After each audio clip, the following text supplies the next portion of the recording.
Okay, and just this quick diagram, I'm sure most people will have seen this diagram before, but we sit somewhere in the middle of this Venn diagram. So we are responsible for helping customers with their compliance. We're responsible for helping SD Worx meet its compliance goals, and then Simon has a role within government with the panels and committees he sits on in commenting and shaping the future legislation as it comes through.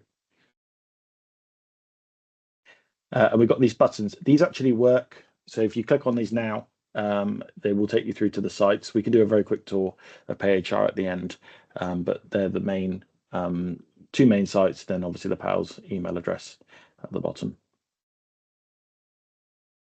Okay, so let's start with the Employment Rights Bill. So the main the core thing that's been introduced, I think from our perspective, is this Fair Work Agency.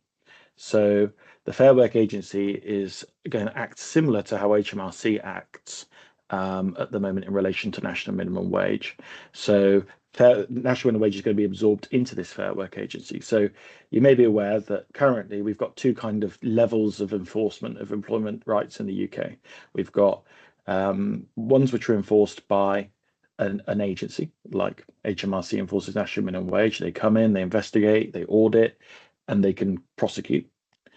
And we've got self-enforced rights. So they're things like holiday pay, for example. And if you think you're being underpaid holiday pay, you take your employer to a tribunal. And if you win, then you're given a payment, but there's no criminal sanction to any of that. That's all changing with this Fair Work Agency. So at the minute, they've said they're going to include national minimum wage, holiday pay, and sick pay. There are other things, but they're kind of outside the scope of this call today.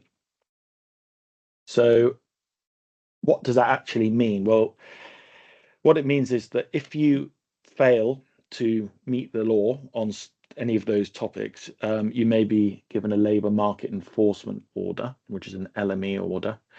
If you then breach the terms of that LME order, there are criminal consequences for that. So it means you can be sent to prison for not paying holiday pay.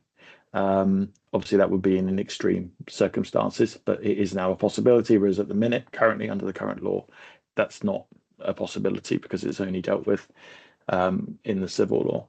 So if we look at this Venn diagram here, basically, national minimum wage, sick pay, and holiday pay now sit in that area between the civil and the criminal law. It's going to be civil law in the early days of enforcement, but then in more serious cases, criminal sanctions can apply. So the message obviously is to everybody, holiday pay, for example, which is a key area where we know there's non-compliance across the market, now has much more serious consequences from when this law comes in 2026. Will have much more serious consequences. And it isn't something which can just be solved with an employment tribunal or even before it gets to an employment tribunal. Because if we look at national minimum wage, for example, even if you've made an underpayment, even if you solve that underpayment, you've still committed an offence in reality. Whereas with holiday pay, if you can pay somebody and the problem goes away. So it's quite a big change. I think this is the kind of disruptor of the Employment Rights Bill from what we've seen so far. In fact, it changes the picture, doesn't it, really, Ben? Because at the moment, if I feel I've been underpaid and I take to an employment tribunal, a case will be heard in relation to myself only, and a ruling will be made to myself. That might set principles for general application for others, but it doesn't actually enforce anything in relation to anybody else at all. Whereas the Fair Work Agency, a complainant may make a complaint. They will undertake an audit of the employer, but they don't look at the complainant. They look at everybody, and anybody they find they will then enforce. And as we experience now with national minimum wage, when someone complains to national minimum wage, to the group, to ACAS or to the HMRC, and they go in, they may actually find that the person hasn't been underpaid national minimum wage. But if they find 10 others that have, they will enforce in relation to those 10, whereas the civil route currently has no impact on anybody else at all. Yeah. I think also it's important to say, as with all this Employment Rights Bill law is it's only in very early bill stage at the minute, and it could change. And if you look at the smoking legislation that's being brought in, pub garden smoking, for example, has been dropped already. So things could be dropped from this bill, but it's a key. It was a key part of the Labour manifesto. Labour have a huge majority, obviously, in government. So I think we can assume that most of this will stay. Also, we have HMRC performing this role for national minimum wage, and I doubt they're going to weaken HMRC's position in relation to national minimum wage. So it's probably likely that actually they will match it for these other employment rights. Sick pay as well. So there's been quite major changes to sick pay announced. So they want to reduce the thresholds right down, and they also want to abolish the waiting days, which are currently you have to wait before you get paid sick pay. You have your 4 waiting days. Simon, we've got this graph which shows, yeah. Shall I cover a little bit? So the couple of the proposals are that the lower earnings limit no longer applies for qualifying. There is no 4-day PIW. You just have to be absent for the whole day. If they work for any part of the day, they're not sick. But if they're absent for the whole day, they are sick.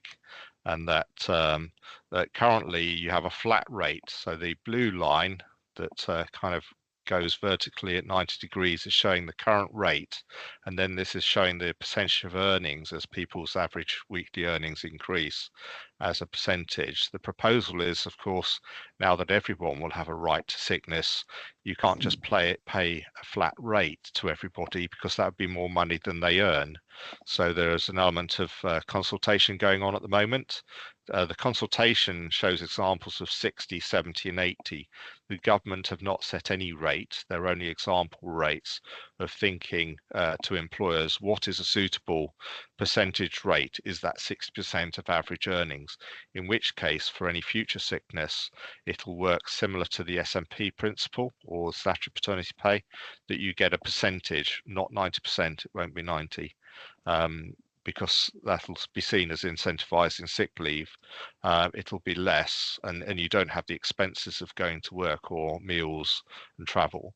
It'll be less, but having that come into play, that means that the person earning 125 pounds a week that currently gets the full weekly rate won't. It'll drop down, and those orange middle line and the lower line illustrate the sort of cut-off points of where SSP will be. Now, I guess if I give an indication of timeline, I've met with DWP on Monday. The timeline of consideration is the latest this would come into play is April 26, and there is potentials that it could be progressed by the Labour government from October 25. That's just an indication. No commitment to that, they're just their thought process. But the early indication is the latest, the sick pay change would come in April 26. Some of the other changes we talked about here could be later than April 26.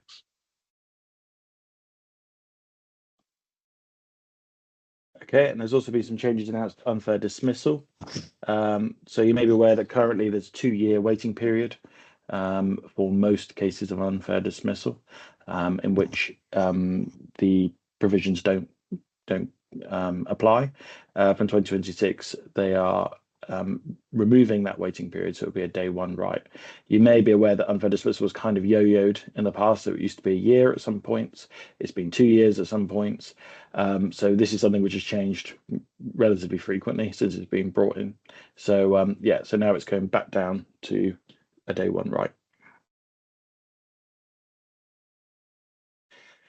0-hour contracts, obviously this was quite a big one as well for the Labour government, and it's been something which has been talked about for a long time. So they want to remove one-sided flexibility from 0-hour contracts. I think this is a recognition that sometimes 0-hour contracts are useful for students, for example, that don't want to work fixed hours, but when they're being abused in the past by employers, they want to cut that out. So when we have more details on that, we can give more information.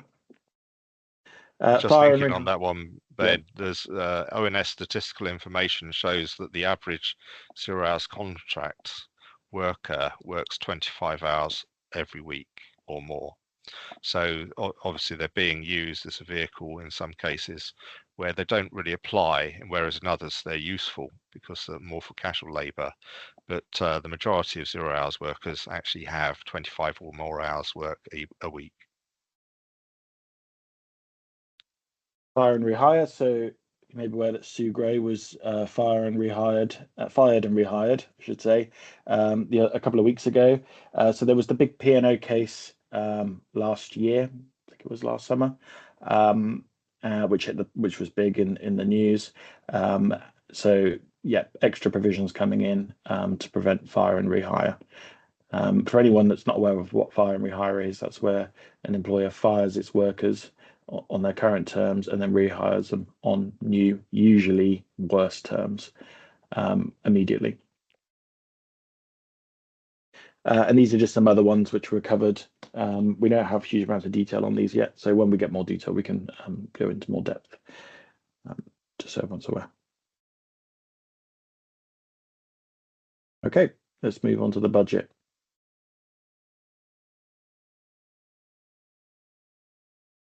So yeah, so Rachel Reed presented her budget last Wednesday, the 30th of October, first of a female ever in the history of a UK Parliament acting as Chancellor of the Exchequer and delivering a budget. Some interesting things came out. Now, what we've also put on these slides, and you'll notice, is these little buttons. So in the upper right, if you clicked through on the button, it would actually take you to one of the SD Worx Academy training courses in relation to various subjects. And the one this is referring to is UK payroll, which is delivered by a lady called Julie Northover. She's a chartered fellow of the Institute of Payroll Professionals, someone we know, an excellent trainer who will cover payroll 1 and 2. And I know many of you have actually been on some of her courses as well. They're internal. So anybody wants to know anything about payroll calculations, Julie's the person this course is for you. So national insurance was the big change. I had a meeting a couple of weeks ago, sworn to secrecy on potential thoughts. There was lots of speculation in the press. They actually went ahead with the information that was shown. So it was announced as part of the speech that employers' national insurance contributions would be increased by 1.2 percentage points. So that's from 13.8% to 15%. We'll go through some of those values. The secondary threshold reduced to £5,000. That's a change. So that's the first time the secondary threshold has actually been lower than the lower earnings limit for national insurance. And some people are already asking, does that mean they qualify for statutory benefits if their earnings above 5,000, if there's now contributions? No, the test is earnings at lower earnings limit. It's just a taxation on the employer. To counter that, for many employers, they've also increased the employment allowance threshold to 10,500. In the detail, why it says it's in the detail is because it wasn't part of the announcement. Is actually there is a small increase. The lower earnings limit increases from £123, it's been frozen for a few years, to a new value of £125 per week. And equally, as part of the announcements, the current test of benefiting from the employment allowance is that the prior tax year's national insurance secondary contribution has to be under £100,000. That's been removed, so the test is no longer there. So it is actually more qualifying for a wider group of employers that they get the 10,500 offset. So that results in new lower earnings limit bands. The lower earnings limit is always a multiple of the week, apart from the monthly value, and you'll see that in the calculations. And then a new secondary threshold, which is lower. So the secondary threshold is at £96. That's when contributions will start from the employer. There are little stars against the 2 weekly and 4 weekly for those values, and that's because they come under taxation law, not social security law, and the rounding point is different. So where with weekly you round to the weekly value and then multiply the number of weeks up, with the thresholds you don't. You divide the annual by the 52, multiply by the number of weeks, and then round. So 193 isn't twice 96, and 385 isn't twice 96 or 4 times 96 either. So it's an interesting difference in calculations. These are all taken care of by the pay solutions, of course, for you.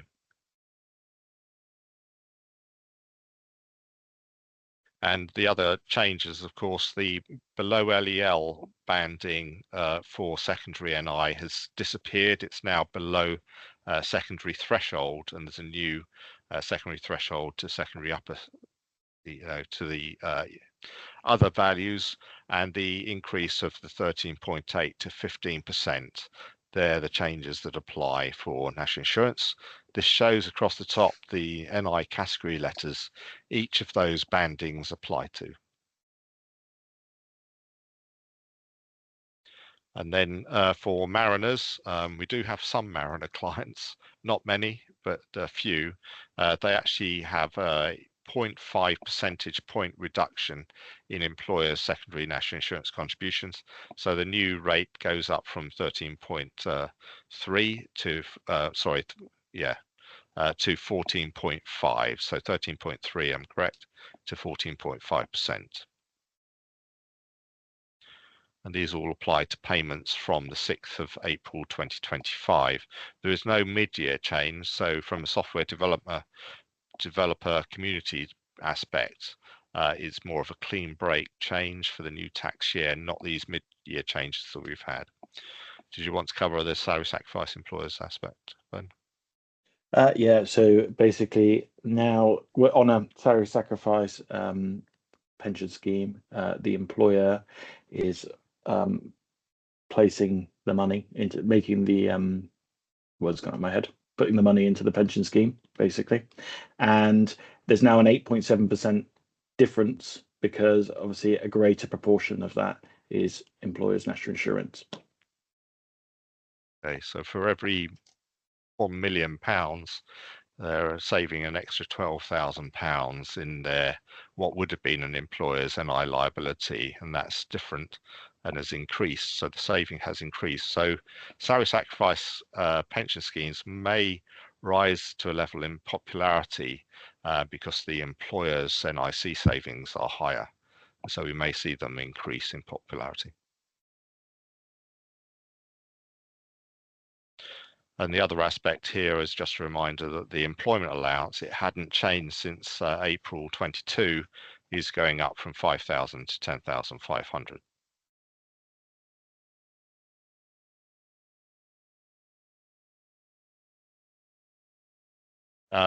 This is just a reminder of changes that are coming through, and it's quite a significant one in relation to those operating in investment zones and free ports.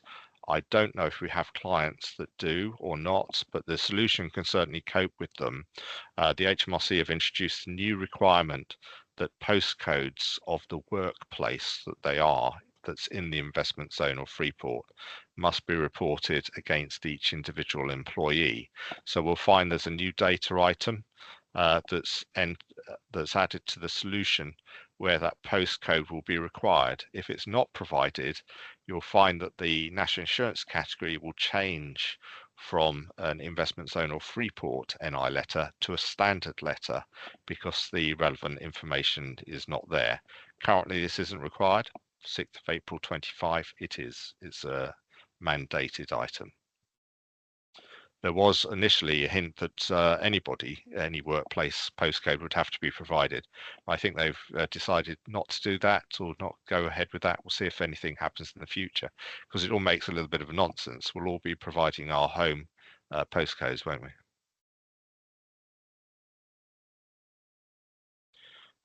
This was announced the day before the budget, but it forms part of the budget announcements, was the rise to national minimum wage rates. So, and the date is different because this comes under employment rights law, not payroll law or taxation law. It's not governed by HMRC, although they police it. This is governed by the Department of Business and Trade and the employment enforcements people. So the national living wage has increased by 6.7% to £12.21. The 18 to 20-year-olds rate has gone up by 16.3%. And this is, of course, to meet the Labour government's goal to actually have the national living wage rate eventually start at 18. So they're bridging the gap between the old rate and the 12.21 by this rise. And of course, the 16, 17 and apprenticeship rates have gone up by 18%. So this is all in their effort to remove elements of age discrimination or perception of age discrimination and age differentials, so that 18-year-old rate will be an adult rate, and the younger rates will come much more into alignment, and more protections of apprentices. There's often seen that although people are called apprentices and they're paid apprenticeship rates, when the NMW audit people actually go in, they can't really identify that apprenticeship exists at all, apart from the nature of calling someone in some cases. So there is this sort of feeling of alignment here, hence why the 16, 17-year-old rate is the same as the apprenticeship rate. And of course, you can be apprenticeship at an older age. If anyone's interested why they have this differentiation of age with different rates, is because the logic behind it is that an 18-year-old applying for a job obviously couldn't physically have as many years work experience as say a 21 or 22-year-old. So therefore the differentiating factor is they're cheaper for the employer to hire, which increases obviously their ability to get jobs. Whereas if they were up on the same rate, then 18-year-olds would be at a disadvantage compared to older applicants. So that's the reason historically that we've got this rate. But as you said, Simon, they're looking to remove that differentiation. So name and shame list came out earlier this year. This is we haven't had a replacement since. So 15, well, nearly 16 million pounds worth of underpayment, which averages about £900 per employee. If we look at the stats, then 39% of companies investigated by HMRC have an underpayment of some sort, so a large part of the market. And most of the underpayments are either very high because the employer is just not aware of the rules or is maliciously not following the rules, or very, very small because it's down to rounding or uniform or someone staying 5 minutes extra to shut a shop up or something like that. So there's in the middle, there's not very many underpayments, but at the two extremes, there's a lot. And that shows that a lot of employers are just paying the national minimum wage contract rate. They're not paying it, but the rate that the employee receives is not the rate is not the same. So HMRC have said, well, yeah, okay, you say you're paying £12.21 an hour, but because the employee has bought uniform, because the employee has stayed an extra 5 minutes, they haven't received £12.21 an hour, therefore you are underpaying. And that is the main thing which is catching out big brand name employers on this list. The nice thing about the Worx solution is we do have a reporting. If it knows the hours and it knows the pay elements used for national minimum wage, it will point out to the client in a compliance report where the failure is occurring. Lots of clients fail to understand the principle. As Ben's indicated, they all think it's about the pay rate. It's not. It's about the rate of pay received after the impact of other elements and all work time. So we've got people requesting you to be trained at home in your own time, which is unpaid. All that time counts as time for national minimum wage purposes. So often you could say the hourly rate and the hours paid do match national minimum wage requirements, but all the extras mean it breaches and brings it down lower. So lots of confusion in employment over the application of those rules. And even I think in company policy areas, when we've had discussions with some of our clients before, it says we don't do that, we don't do this. And there's elements of you don't know what happens in your local branch or what your manager is requesting to happen. And from personal experience, I know with children, etc., they may have been asked to get there early or stay late. But they've not only been paid for example, the duration of the store opening time, but all that time counts for minimum wage purposes. Another area, of course, is the application of salary sacrifice, and that will increase. So many of our employer clients will need to review their schemes because the minimum wage level of wage is increasing rapidly. It has these past years. So salary sacrifice can only occur on wages above the national minimum wage rate. So some may find that they'll be breached by operating childcare, bikes, even pension sacrifice or other schemes, because anything that salary sacrifice reduces national minimum wage earnings down. And therefore doesn't work. And the wording Ben and I will use is sometimes they'll promote or suggest an element of flipping. And we would take the view that flipping doesn't work either, because that's changing the arrangement for the benefit of the employer, which, according to the national minimum wage regulations, also reduces national minimum wage pay in exactly the same way. Plus, you can't really have someone contribute to the bike scheme because it's the employer's bike scheme, so you're paying the company. And equally with childcare, it's the employer's childcare scheme. So if you're changing that from salary sacrifice to a deduction, they're buying it from the employer, which therefore reduces national minimum wage earnings. And that continues. Slightly different for pensions, but there are implications, some considerations that people may need assistance with.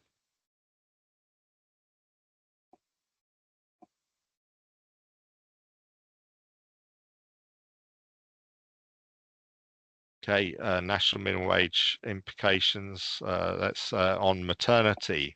So this increase is considered a pay increase for national minimum wage purposes, falling under the alabaster rule. So many of our clients may want a review of the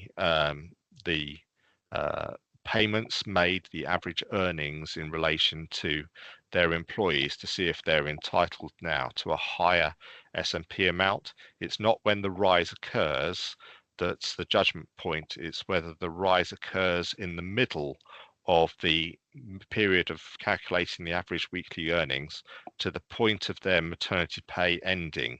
If any rise occurs, it applies to the whole under S&P rules.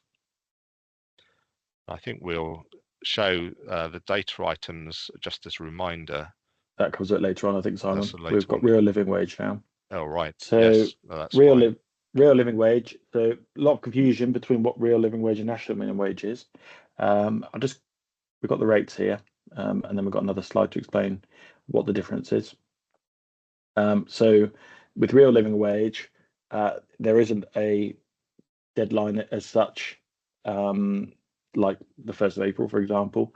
There is a period of time with a deadline at the end of it. So at this point in time, we've got 6 months to apply, and the deadline ends on the 1st of May. I think we said, Simon, was the implementation deadline of the living wage. So national living wage and real living wage, what's the difference? Well, national living wage, as we explained, is the minimum wage, even though it's called living wage. Just the top band is called living wage. It's a legal requirement. It's enforced by HMRC, as we said. Prison sentences for people, criminal sentences for people that don't stick to the rules. Real living wage is a charitable foundation, Living Wage Foundation. It's a charitable project where employers sign up to be a real living wage employer, and by doing so, they pledge that they will pay these rates, which are just shown on this slide. But it's not enforced by anybody. And also, the key difference is, as we said earlier, with national living wage, it's connected to what the employee actually earns. It's not connected to what their stated contractual rate is. Whereas with the living wage, having a rate of £12.60 or £13.85 in London will be enough. They're not going to come in and consider working time or anything like HMRC would consider. So we hear sometimes people saying they're a living wage employer because they're confusing national living wage and real living wage. A living wage employer should technically be an employer that's signed up to the Living Wage Foundation and meets the requirements, because everybody is a national living wage employer, because that's the law. Just a little point to hey, these rates are available within the solution as automated rates if they're wanting to be used. You can even set rate rules. So you could say, I want my rate 2 to be the national living wage plus 50p, and it'll come up with a rate that's then referenced in the solution. So it's very clever how it does that. It also does that with real living wage rates. So these real living wage rates are in the solution. If you put in a rate of real living wage or London living wage, it'll apply 13.85. You could set up another rule that says pay £1 more, in which case it'd be 14.85, and it just automatically uplifts each year.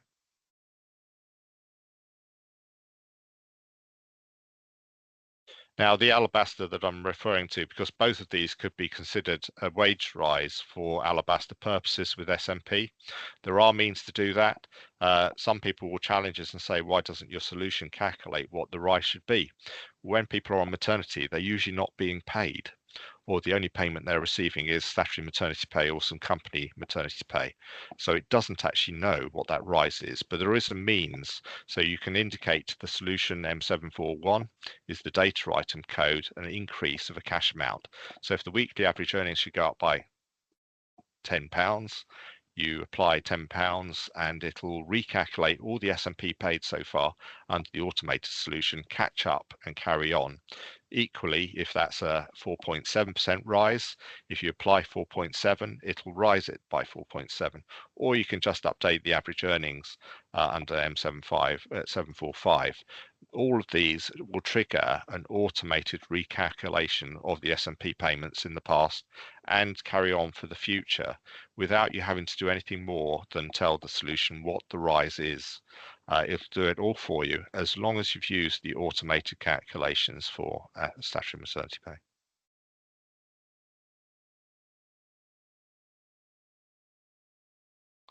So income tax, very little to say on income tax to the extent that it's been confirmed that the income tax tax-free allowances for the United Kingdom, so that affects all of the countries that make up the United Kingdom, are frozen. So your tax code generally on the base will stay at 1257L. 12,570. The reality is when you come to the annualized calculations, it's 12,579 because they ignore the last digit. But those are the stipulated rates. The thresholds and rates and bands, again, are frozen. These are frozen through to April 2028, when the current view is that they will rise with the inflation rate on the free tax-free amounts and these bandings. So at the moment they're just frozen till 2028. There was speculation that the Chancellor would announce they'd be extended on that freeze. They specifically announced that they wouldn't be extended beyond the prior planned freeze points. Just a reminder, it's something we've had from our friends at HMRC Chief Digital Information Office that deal with data quality. They're still seeing a significant number of new starters coming through as a declaration C0T1. They consider that to be an error.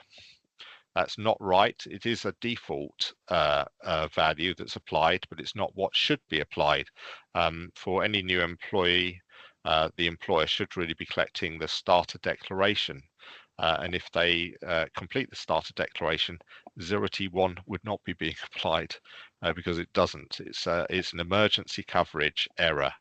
All right. But what they do plead is don't wait for P45s. Quite often P45s wait a period. Don't have them complete it. If they haven't got the P45, have them do a starter declaration. And also the student loan declarations is been some difficulty. And I've got to say the form is confusing, even the new form, because if you've got multiple student loan plans, it doesn't tell you the correct priority for application into payroll. It tells you all the plans, but there is a little table I think we have that helps. Yeah, that's coming up, but later on we've got the devolved ones first. Yeah. Yes. So Scotland will do their own thing, I'm sure, and we won't know until the first or second week of December what those proposals are. So they're to be announced at the beginning of December. And Wales generally follow the rest of the United Kingdom, known as England and Northern Ireland. They've not varied, but they do have the powers to vary the income tax rates. They don't have any power to vary the bandings, only the rate. But so far they've mirrored England, but it's to be confirmed yet what they're going to do for April 25.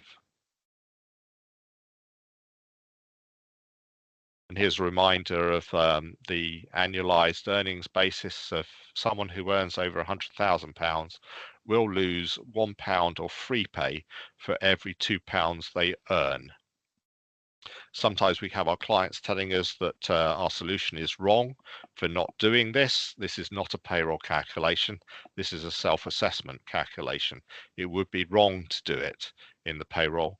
An individual can inform the HMRC, who will reissue a tax code starting to reduce the tax-free allowance allocated in the tax code, but it's not a payroll calculation, and it's not even a period-by-period calculation because it's based on the annualized earnings position of the individual.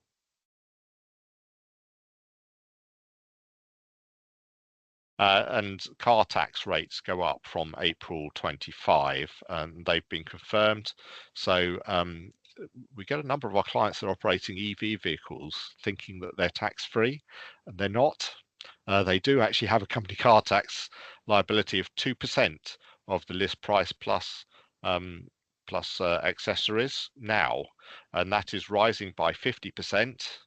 I know it's not a lot of money really. It's going from 2% to 3% from April 25. So the car tax rate for EV vehicles is going up by 50%. And of course, all the other rates rise by 1%. So where there may be 20% CO2 equivalent percentage, that's going up to 21, etc., up to a maximum of 37.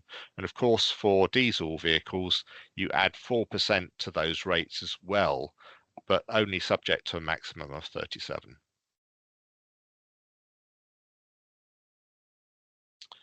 Student postgraduate loan repayments, there's two elements that we know about. So the Plan 1 type is going up to 26,065, and the Plan 2 type is going up to 28,470 on their threshold before you pay anything.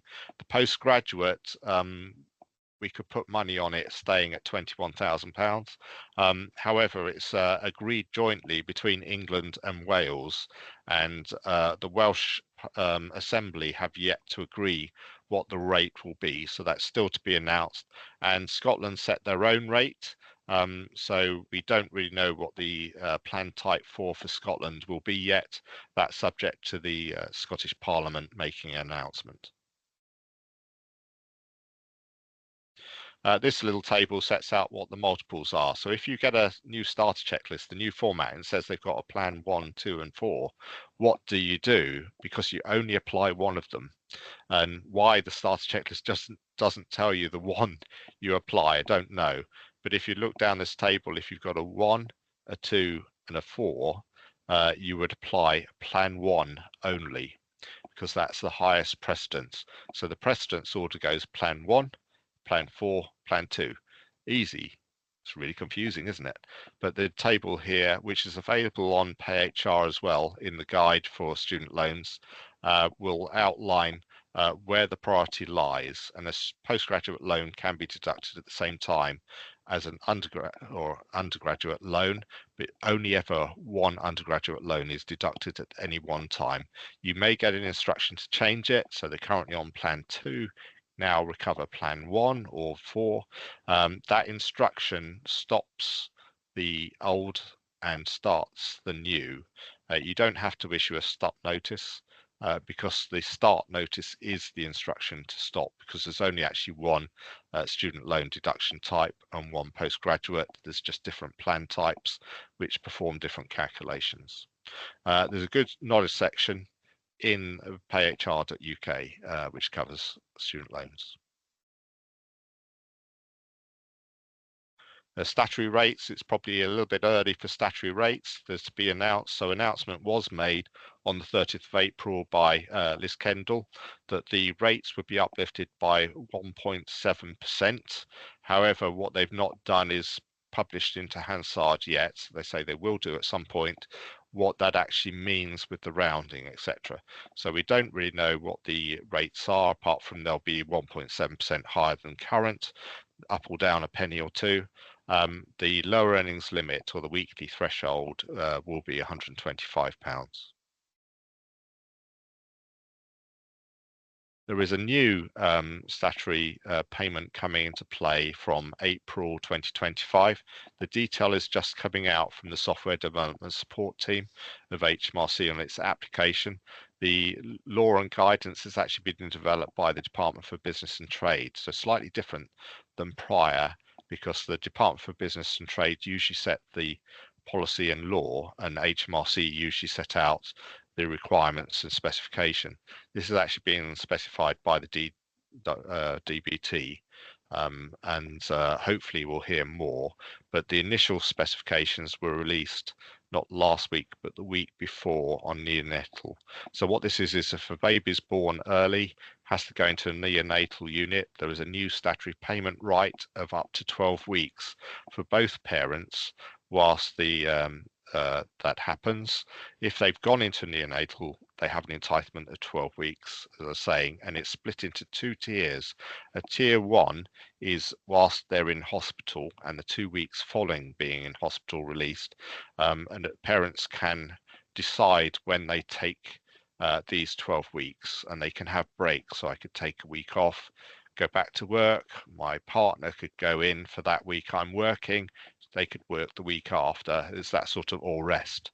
It's that sort of principle, because they've had a traumatic birth or whatever.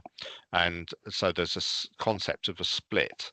Now, when the baby is released from hospital into the care, having been neonatal, the remaining weeks can be taken at home, but they can't be split. They have to be taken as a single block. So you'll find product change come out over the next 3-4 months as they analyze what the new requirement is and how it's going to be applied. It only applies for neonatal births from 6th of April 2025.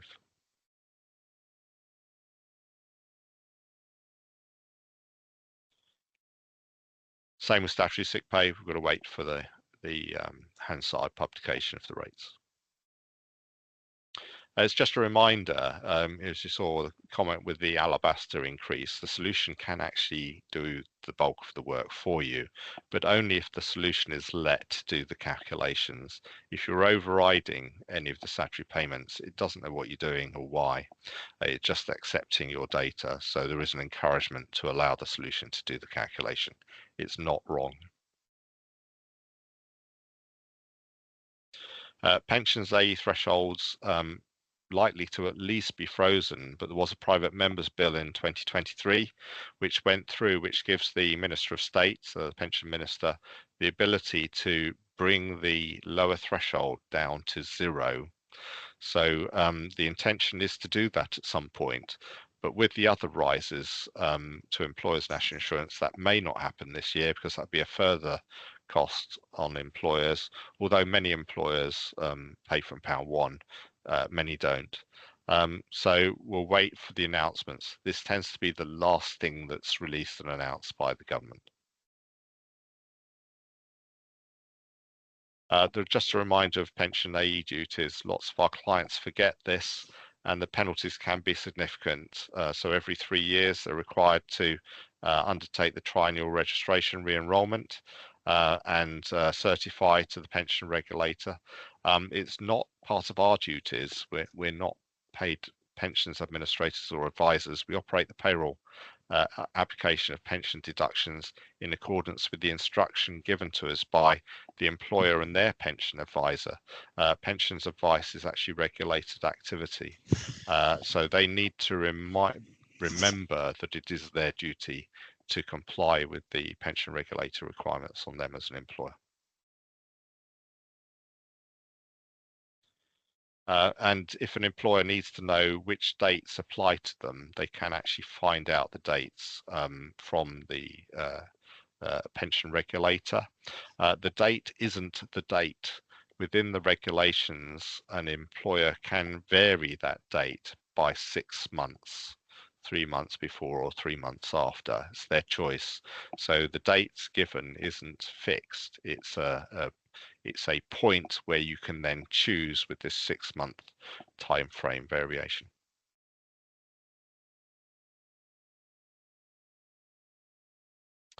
Just some general reminders to go through. So, yep. So holiday pay. So the law came in last year, but it was for holiday years starting from April 2024. Sorry, it came in earlier this year, not last year. So for most people whose holiday year runs January to December, that means the new rules will apply from January. It's not compulsory, but it does offer an alternative way of calculating holiday pay for irregular or part-year workers. We've got this second slide here, which basically says, alongside, we've got the double whammy because we've got the Employment Rights Bill with the criminalisation of holiday pay law. So now is the best time to review holiday schemes for employers, because there's the question of whether the new rules would apply, whether it would make calculating holiday pay easier for irregular and part-year workers. And there's also the general principle of the law is changing, criminal sanctions will be coming in for holiday pay anyway, so it's a good time to review holiday pay schemes. And I think, as someone's pointed out in the chat side, of course, some employers fix percentages in other calculations which have got nothing actually to do with actual employers' national insurance, but are based on the 13.8%. Those may need review and change to the 15%. So there's a number of review activities that our client base will need to do in preparation for April 25. This is just a reminder of some of the other features within the solution for directors. We get asked the question reasonably regular, not overly regular, but reasonably regular, on the fact that an employee has left office, that they should get a prorated national insurance contribution. And that's not true. They shouldn't. They're a director for directors' NI purposes until the end of the tax year. They may not be an actual director, but there are two methods available in the solution of indicating a director. C for annual method and F for alternate method, where they're no longer a director, where it automatically continues with the calculation until the new tax year and then reverts them to standard employee national insurance contributions. Now, there was announcements made originally that there would be a requirement for hours to be reported, hours worked, to be reported on the FPS from April 2025. And there was a long drop-down list of about 20 reasons that an employee had to select as to why they couldn't report it. That's been dropped and the project has been delayed. So the whole thing is not going to disappear. It's now likely that the reporting of hours worked and paid will be required from April 2026.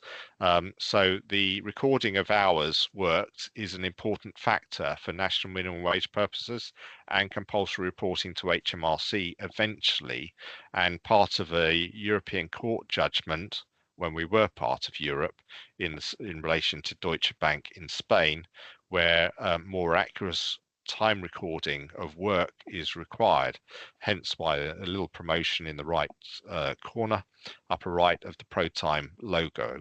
So there's an element of employers potentially need to prepare and think about what they're doing about potential time recording and ensuring that pay.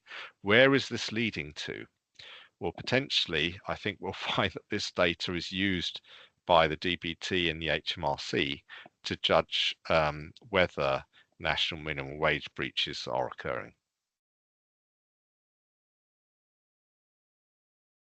And the other notification, which is part of the budget, was that the proposal, which was originally given by the prior government, has been confirmed by the new government, that mandation of payrolling will come into play in April 2026.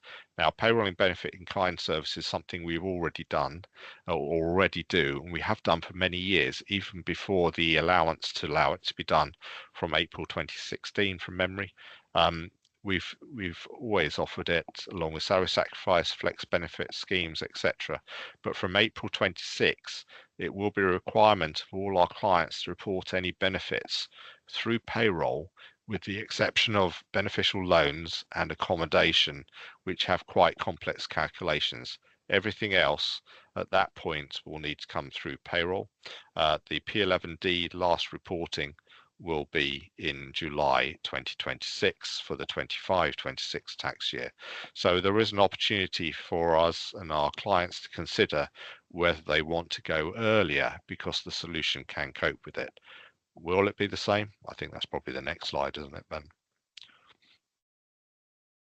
So informal payrolling is no longer allowed, hasn't been since April 23. So those who are informally payroll are required to register for formal payrolling.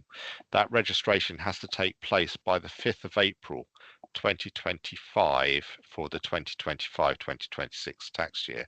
We often have some employers that come to us mid-April and say, oh, by the way, we'd just like to switch that payrolling thing on for the end of the month, and it's you've missed the registration window. You had to have done it by the 5th of April. So there's an element of in conversation and promotion that we remind our clients, mandation is coming. You can start earlier, but you need to start thinking about it now because you need to register well before the start of the new tax year. For April 26, there'll be no registration requirement. Everybody will be registered for payrolling because that is the requirement. So beneficial loans can be voluntarily reported on a predictive and corrected basis.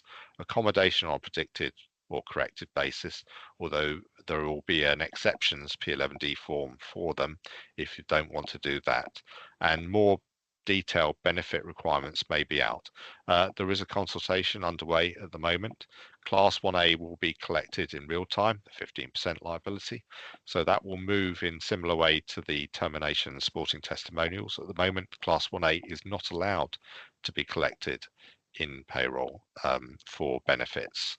And that probably goes with the comment in relation to some people have a notional calculation to estimate what it will be. In 26 onwards, it'll be real time. It's going to be different. Right, is this the point where we